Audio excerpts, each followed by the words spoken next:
Listo. Bueno. Bienvenidas y bienvenidos. Muchísimas gracias por estar aquí en una entrevista de Uribe Es.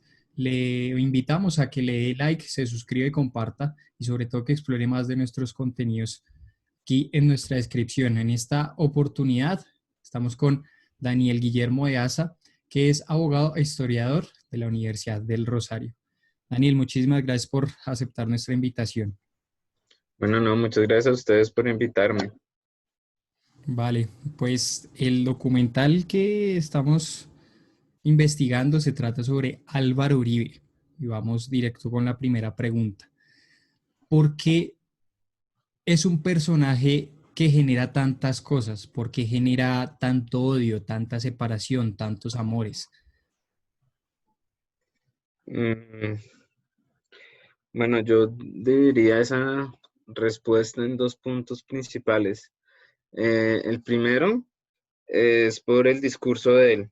Sí, si usted se da cuenta, políticamente uno puede o debe ver a los políticos desde el discurso que usan. Y Uribe siempre ha usado un discurso que, además de tener propuestas, de hablar de cuestiones, digámoslo así, de planeación, de política, también guarda y se arropa en un discurso de odios y pues de amores de la mano. Entonces, no sé si usted se remite al primer Uribe Vélez contra Horacio Serpa en el 2002, lo que uno ve es que el primer discurso de Álvaro Uribe Vélez fue crear un enemigo en común, que era un enemigo de por sí notorio, un enemigo que pues producto de la presidencia anterior, como era la de Pastrana, con los acuerdos fallidos, con las negociaciones de Pastrana fallidas, eh, el enemigo estaba latente y había una sensación de inseguridad y decimos que el enemigo en ese momento fue la guerrilla de las FARC. Y a partir de ese discurso y de esa construcción del enemigo, lo que hace en su campaña de la primera presidencia es poner a alguien para odiar a las FARC y él se va a poner como aquel héroe que va a quitar ese problema. Entonces yo siento que lo primero es el discurso. A partir de eso, si usted se da cuenta, no solamente fue a lo largo de las campañas presidenciales, sino en general en toda su vida política, lo que ha hecho es generar patrones de enemigos en común que hay que odiar. Primero fueron las FARC, luego fue en algún momento muy tensionante con Venezuela Hugo Chávez, luego fue también el comunismo en general, luego fue el socialismo, luego se inventaron el castrochavismo. Digamos que esa es la lógica, digámoslo, de lo que se entiende como el uribismo, que de por sí es la espalda o la ideología de Álvaro Uribe Vélez, y es que ellos van a tener como primera estrategia política crear a un enemigo. Puede que el enemigo exista o no, porque pues a Franca Liz, pues en el 2002 la guerrilla sí existía, era latente y era un riesgo, entonces él lo aprovechó. Mientras que puede que en algunos casos los enemigos sean difusos o fantasmas, como puede ser el castrochavismo en la actualidad. Entonces digamos que yo siento que es un personaje que genera esto, primero por el discurso y segundo también por el contexto histórico. Si usted se da cuenta, desde desde la caída del muro a finales de los 90, lo que se está viendo son democracias que ya se están generando, arraigando a sentimientos y a personas, y más en Latinoamérica, si usted se da cuenta. Bueno, en Europa también ahorita, pues usted vio las elecciones de Marie Le Pen y Macron, en Estados Unidos ahorita en esta incertidumbre que tenemos, pero digamos que las democracias se están volcando a cómo los sentimientos se están generando y poniendo políticos. Entonces yo siento que el uribismo también está enmarcado en esa lógica. Dese cuenta lo que hizo Trump desde hace 4 años y lo que hizo en esta campaña. Él no propone, él alimenta emociones. Y ese es un ejemplo de lo que también el uribismo hizo. Entonces yo siento que también es porque el contexto de la democracia en la actualidad es un llamado y es una invitación a que las emociones ponen presidente. Entonces, él lo que hace, y por eso lo genera a propósito, es que eso le da un poder y un capital político que él ya sabe manejar. Y lo otro, pues también sería que, pues estoy hablando acá de los amores, ¿no? Y de los odios también es porque en el ecosistema político que vivimos en Colombia, ser o no uribista es un estilo de vida en el mundo político. Y aquel que no es uribista, en algún punto también llega a odiarlo, ¿sí?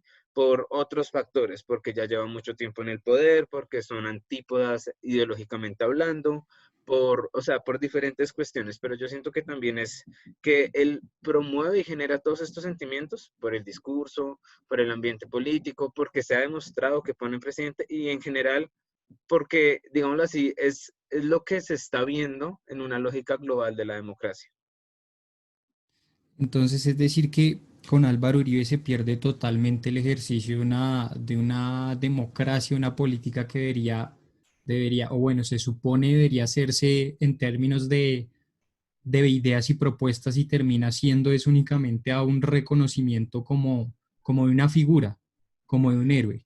Sí, sí, pero no, porque pues a fin de cuentas, históricamente la democracia siempre ha sido una cuestión de sentimientos y emociones. O sea, dése cuenta como, por ejemplo, los ejemplos van a sonar absurdos, pero creo que son pertinentes. Eh, Adolfo Hitler llegó a la Alemania de su momento, fue por un proceso democrático. Él no se tomó el poder por las armas, a él lo eligieron.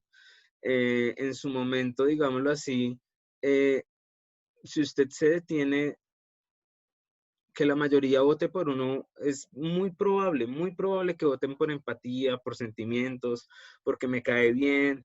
En algún momento en Colombia, yo no sé si usted sepa, pero salió un estudio que la gente decía que había votado por Andrés Pastrana porque se veía bien en la foto del papelón de votación. O sea, digamos que en general, imaginar que la democracia es votar por propuestas, por un plan de gobierno, es una idea como muy prístina, muy inocente, que a la postre lo que uno ve en las prácticas democráticas del mundo y principalmente de Colombia es que pues siempre ha habido detrás una cuestión de sentimientos. ¿Sí? Lo que yo siento es que Uribe lo que hace es potencializarlo, ¿sí? O sea, Uribe ya lo potencializa de una manera total, donde últimamente, estoy hablando del Uribe senador, su propuesta fue quitar el castrochavismo. Eso no es ninguna propuesta. Eso es coger las emociones y los sentimientos y potencializarlos al nivel democrático, pero tampoco es como imaginarse que el factor de sentimientos y emociones o de no tener propuestas cala solamente en Colombia con el uribismo, sino yo sí siento que ese es uno de los pecados de la democracia, es que al final esperar que la mayoría o que sí, la mayoría voten por uno debe tener detrás una cuestión de sentimientos, de emociones, de aspectos no solamente de políticas o de planes de gobierno. Usted me ha hablado de diferentes Álvaros Uribe en diferentes etapas. Se podría hablar de que ha existido una clase de evolución, por así decirlo, en él como personaje político, porque hablamos de él como alcalde de Medellín, después como presidente, después como senador. ¿Uribe siempre ha sido el mismo? ¿O ha evolucionado o ha cambiado? Pues, sí, yo haría la precisión de, no sé si evolución porque uno al fin cree que la evolución es para mejorar.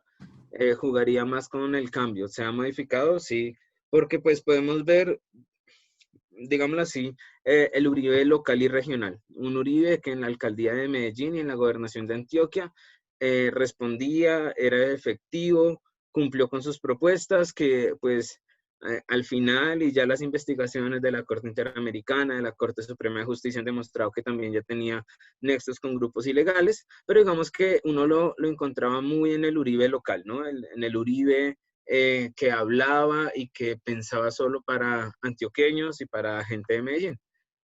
Cuando ya se vuelve el Uribe de la primera presidencia, uno lo primero que identifica es que es un Uribe, pues primero radical y pragmático, diría yo.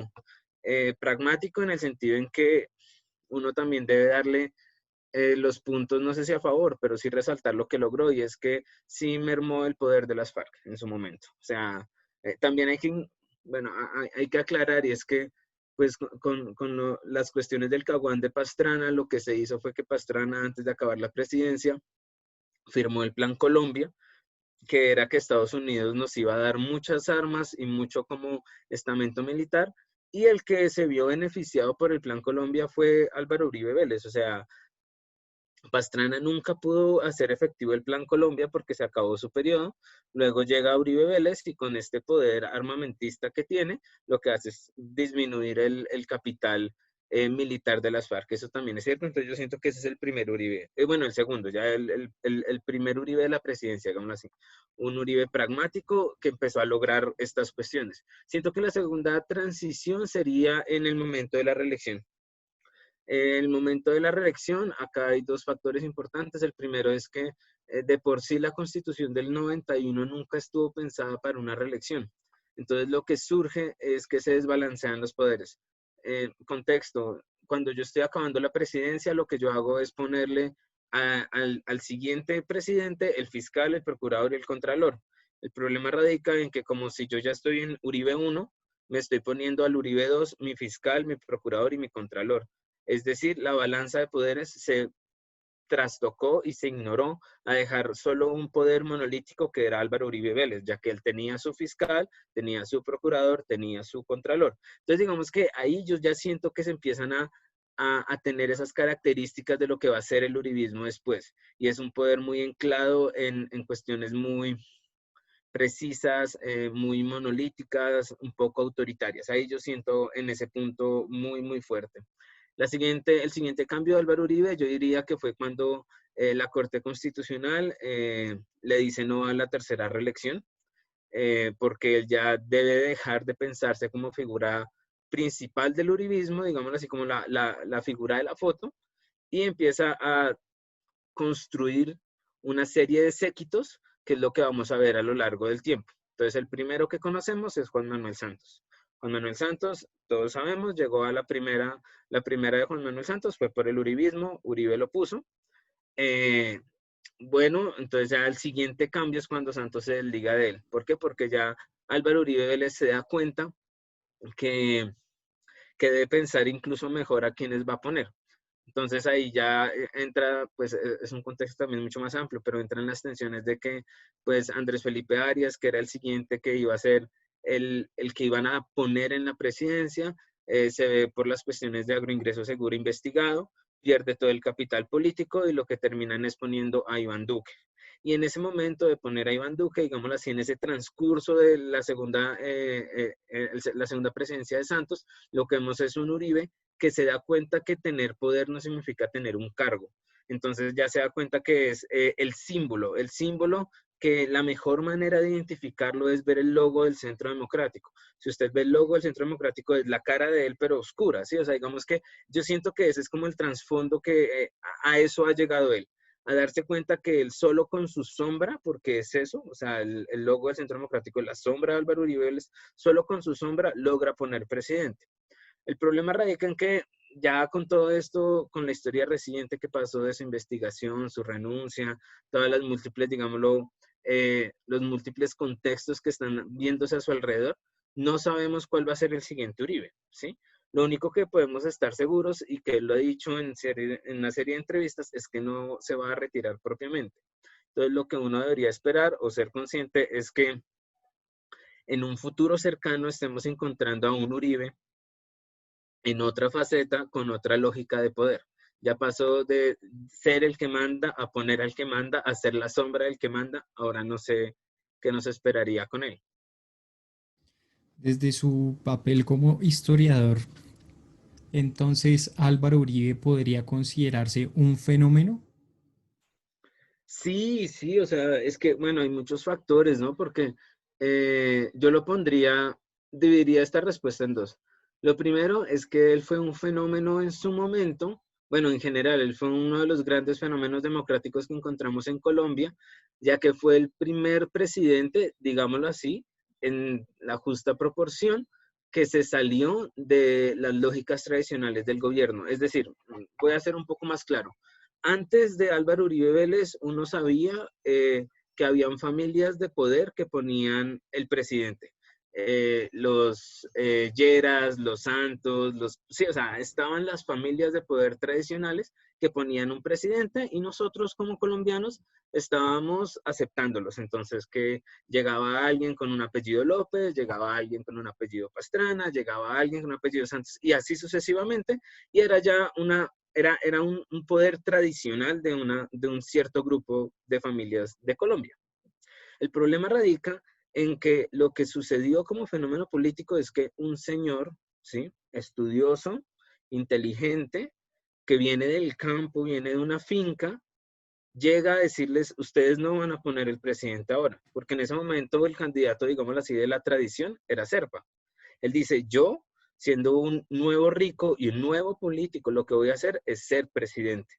Es por eso que incluso si usted se da cuenta, hay muchos factores que a mí me parecen interesantes. Es que si usted revisa la historia del primer Uribe, las grandes oposiciones del uribismo nunca fue el pueblo, nunca fue en sí la izquierda, sino fueron las familias tradicionales que le estaban sorprendidas de cómo una persona del campo y del monte nos iba a poner presidente. Esa fue como la primera ruptura, que alguien que no venía de las familias tradicionales les ganó. Eso fue abismal. O sea, dése cuenta cómo desde la historia anterior a Uribe estábamos inmersos en una lógica donde todas las familias tradicionales ponían el presidente. ¿Sí? Sabíamos que Pastrana iba a llegar, sabíamos que, o sea, estábamos en esa, los Belisario, todos estaban detrás con un padrino. Uribe no salió con un padrino tradicional.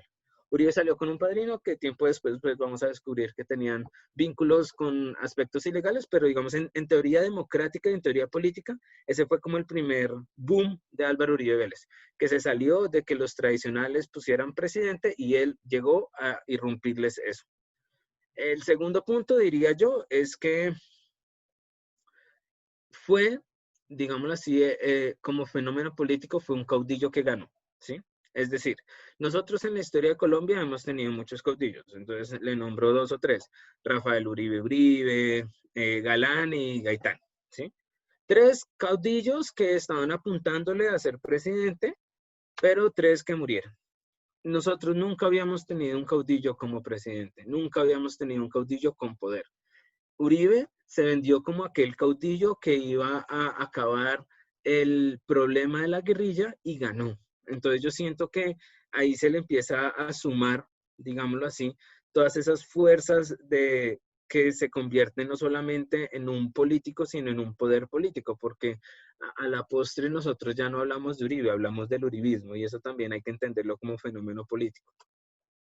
Tercero, que lo que uno encuentra en Álvaro Uribe es que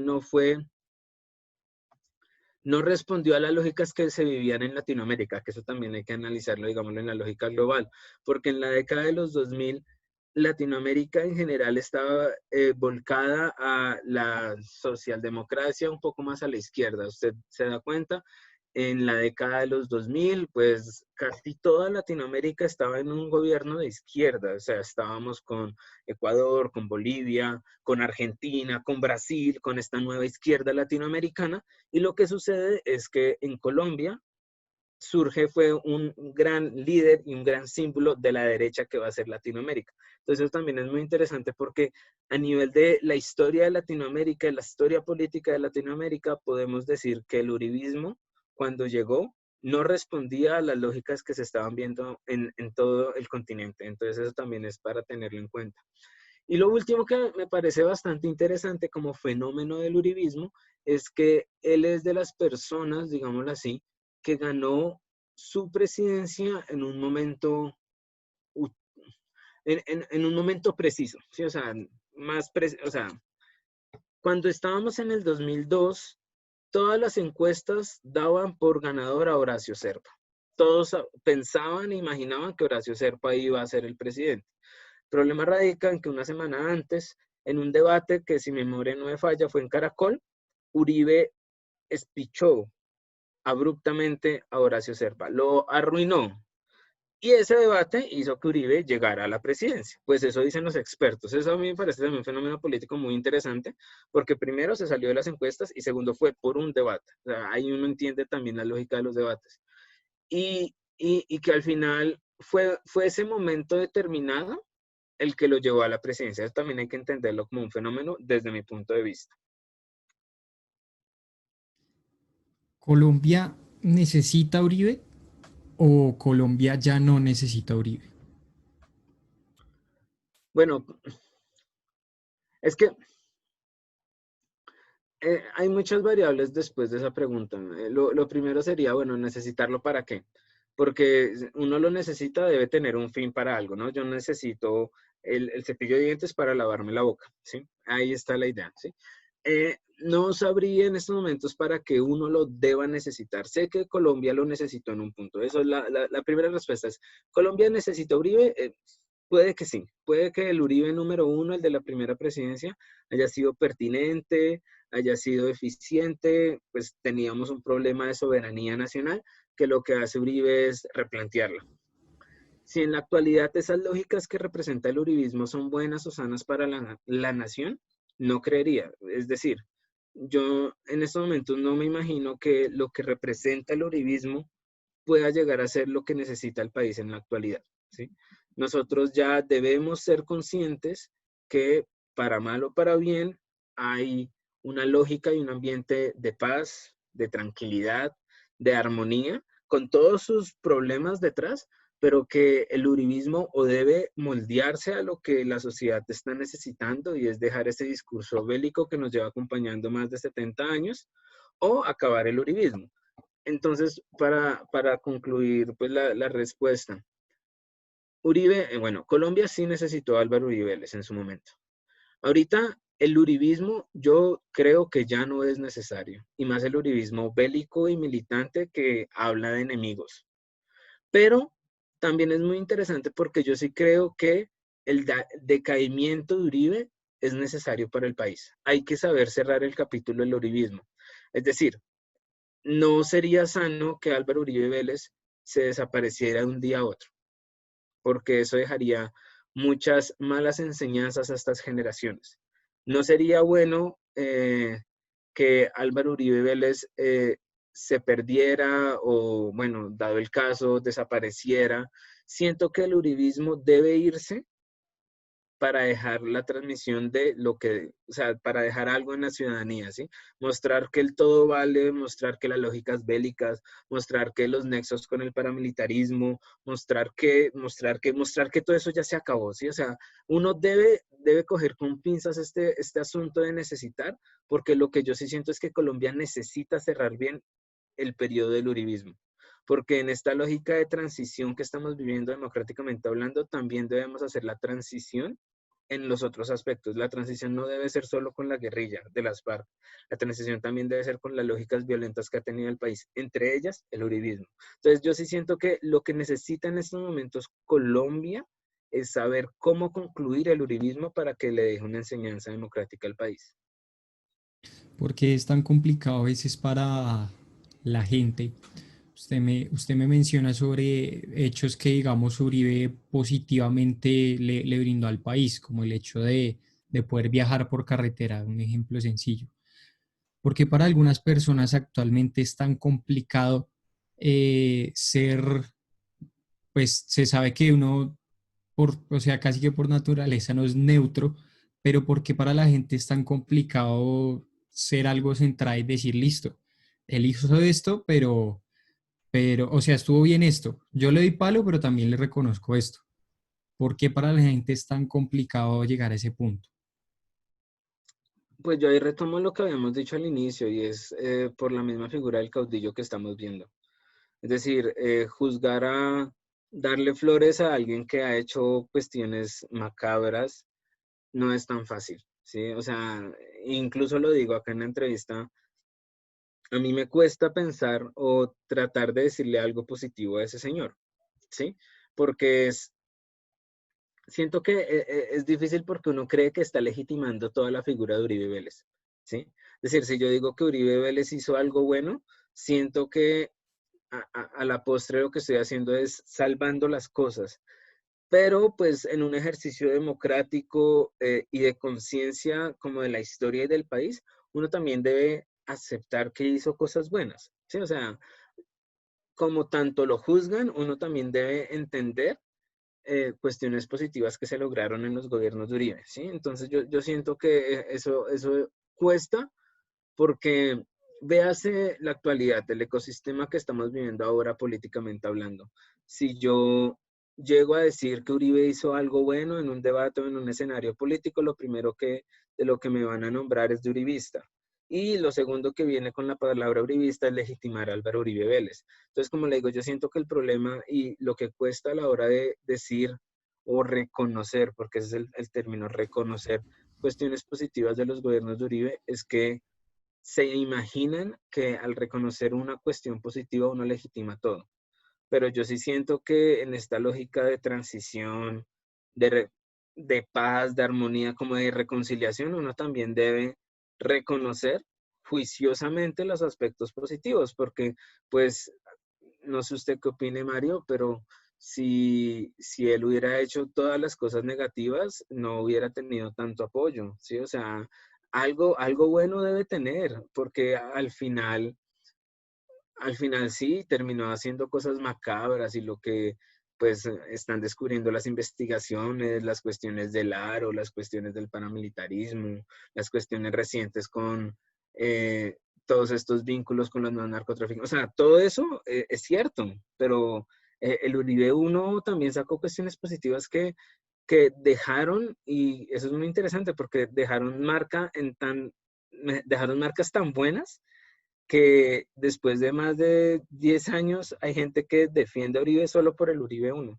Eso es muy interesante. Yo conozco personas que dicen, Uribe cuando venció a la guerrilla en la década del 2002, con eso de vencer a la guerrilla y bajarle el poder, yo lo defiendo con todas sus atrocidades. Y uno dice como, fue pucha, entonces fue algo interesante, fue algo poderoso lo que hizo en su primer Uribe, en el primer Uribe, porque, porque le da oportunidad de equivocarse de tan gruesa manera y que la gente lo siga queriendo. Ok, entiendo. Bueno, respuesta concreta para esta que ya es la última pregunta. Eh, para Daniel Guillermo de Asa, Uribe es, Uribe es, Uribe es, Uribe es advertencia, como esa señal de tránsito de peligro, bajar la velocidad. Uribe es una señal de tránsito para mí, ok, ¿por qué? porque si uno no sabe leerla, se puede estrellar. Listo, perfecto. Bueno, hemos hecho otras actividades. Me gustaría y sería interesante, tenemos una playlist en Spotify. La gente, los usuarios han publicado toda clase de canciones. ¿A usted qué canción le cantaría a Álvaro Uribe? ¿Qué canción le cantaría a él? Sí, Uf, qué gran pregunta. ¿Qué canción le cantaría a él? No, ahí sí me corchó, no tengo ni idea. Sería así como, uf, yo, ¿qué le cantaría a él? No sé, porque quisiera como cantarle algo muy fuerte, pero al final yo creo que no lo va a entender. Eh, no, ahí sí me corchó totalmente. No sabría. Que yo no me imagino cantarle a él, me haría pavor. alguna canción que usted se acuerde, que tenga algún mensaje. No, pues es que yo ¿Difícil? siento que a él no se le debe dejar un mensaje. O sea, yo pondría, ¿sabe qué pondría yo? Como esta canción Despacito, así algo que le quede pegado en la cabeza y que me odie por eso. O sea, le hubiera puesto como 15 veces Despacito o una canción así de Ricardo Arjona, que diga, este berriondo me dejó esa canción pegada. O sea, sí, ahí va la respuesta. Siento que le pondría Despacito para dejársela pegada y que cuando esté maquinando algo perverso tenga esa canción de fondo. Y no pueda maquinar lo perverso. Exacto, me iría más por ahí. Ok, listo. Y ya pues para acabar, hay otra actividad que tenemos, que es por cada letra darle un significado, una palabra. Entonces la palabra pues va a ser su apellido, Uribe. Entonces, Uribe. con la U, ¿qué palabra viene a usted con la U de Uribe? U de Uribe, Único. listo. R, Mm, retrógrado. I, Inteligente. V, Bellaco. E, Eh, hmm, eh.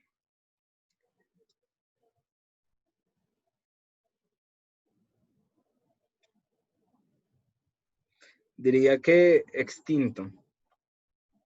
extinto. Listo. Vale, pues nada, muchísimas gracias, Daniel. Listo, Sus no hay de aportes qué. fueron muy interesantes. Y esperemos pues que esto ayude a comprender a algunas personas a Álvaro Uribe, no necesariamente para tomar un lado, sino para entender la figura. Es que creo que es importante primero entenderlo antes que poner a tomarse un lado u otro, o sea, porque al final juzgar sin saber uno a qué se está enfrentando es bastante fácil. Y pues sería muy uribista de su parte juzgar sin conocer.